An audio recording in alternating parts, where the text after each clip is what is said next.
Just to give you a little highlight, Brett went over some of the projects that we've been working on for 2011. One of the main projects, again, that went to the rural conservationist winner was the Wedge Creek project, where we took about a quarter of a mile of Wedge Creek and really restored it back to, I don't want to say its natural self, because a creek is never natural. It's always changing as the water flows. So a big thanks again to Steve Vogt, who was the landowner that gave us the opportunity to work on that project, along with the Minnesota, who else was the landowner? Nature Conservancy, correct. Thanks, Jared. So that was a huge project for us, and again, for 2012, we hope to continue working on that reach. We have a few more landowners that we need to get in contact with, and hopefully we can finish up a couple more reaches on that project. Another one, again, was our ISTS program. Brett said it's sometimes the little things that people don't see that make a difference, and I believe this is probably one of the bigger projects that is making a difference. When we first started the program, we weren't sure exactly what was out there for sewer systems. And then once we've actually went through this program, there's a lot more straight pipes than anyone I think could imagine. And trying to get those out of our waterways is an important solution. Again, our water monitoring is a huge project for us. It keeps Jared pretty much busy year round. And the one nice thing that comes out of that are these great water monitoring reports that Bar Engineering puts together for us. And I'll be running through those after I'm done with this list of projects. Another one is the Headwaters project. Again, that is the 256 acres that the Albert Lee Lake Dam sits on. That's a project that's been going on for about a year and a half now. If you remember, last year at this time, we actually went to the Large Sands and received the funding from the statewide quarter percent sales tax to get the money to purchase that land. I can say that I think we're close, like within a month, hopefully, to actually sign the papers and finish that land acquisition. Our TMDL, which has also been a huge and a long process, is about ready to wrap up. Bar Engineering right now is working on the master plan for us that will show us where our key problem areas are and what BMPs can be done to solve those problems, and give us a general idea of what it's going to cost to solve those problems. So that implementation plan will be a huge benefit for this board to direct staff into what programs and projects to work on in the future. Our phosphorus budgeting, which is sort of a brand new aspect of looking at watersheds. This was a grant through the the LCCMR, and this was with the University of Minnesota. And what they're doing is just working on a broad scale phosphorus budgeting, where the phosphorus is coming from into the watershed, where it goes out, such as food, crops, fuels.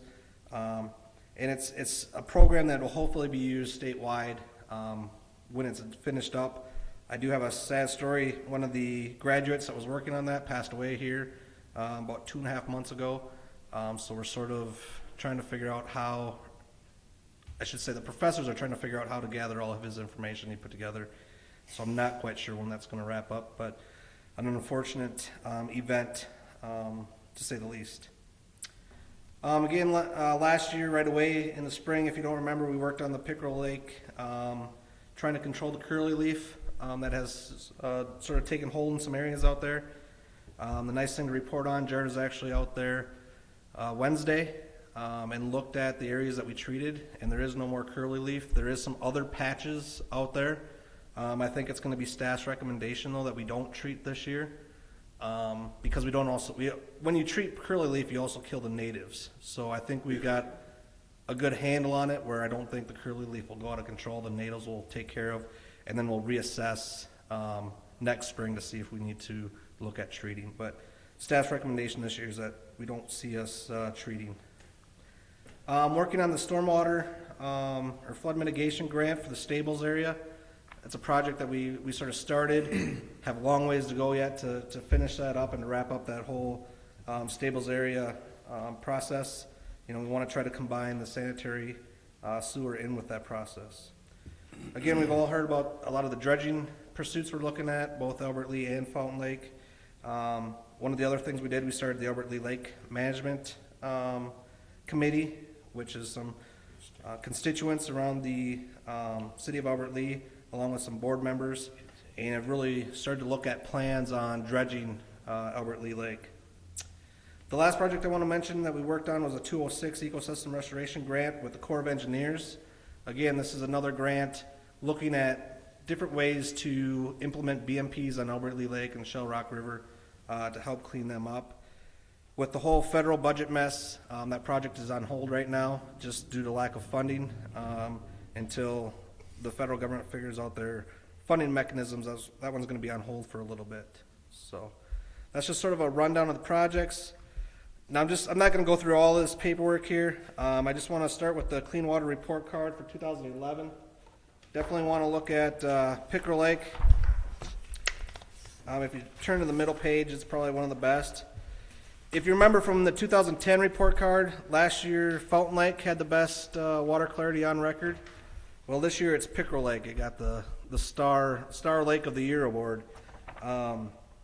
So we're seeing some really good results from the BMPs and the projects that our board is implementing out in the watershed. The one thing to note, though, we are losing a little bit on Albert Lee Lake. I believe some of that's just due to the dry year we had.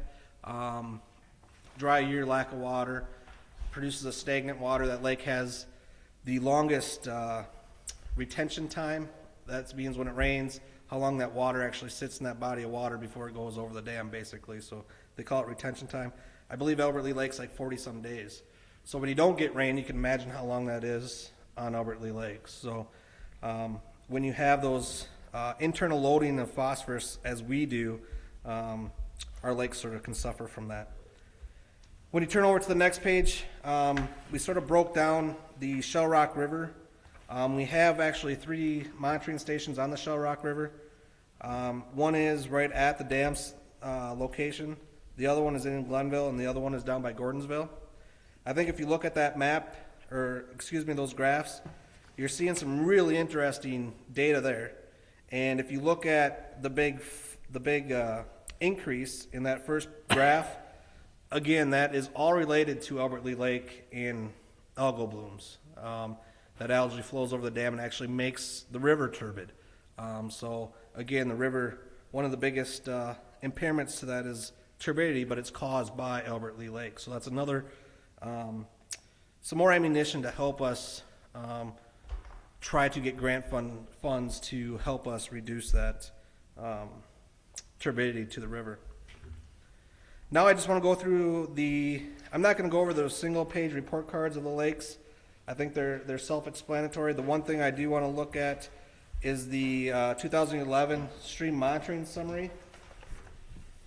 Because I think if you turn to the back page, it shows some really interesting graphs, and this will actually be my data that I'm going to use to the board to come back to the board requesting some other projects.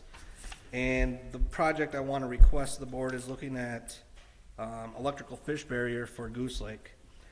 If you look at each one of these graphs, and really the 2 important ones are the bottom 2, the phosphorus yields and the suspended solid yields.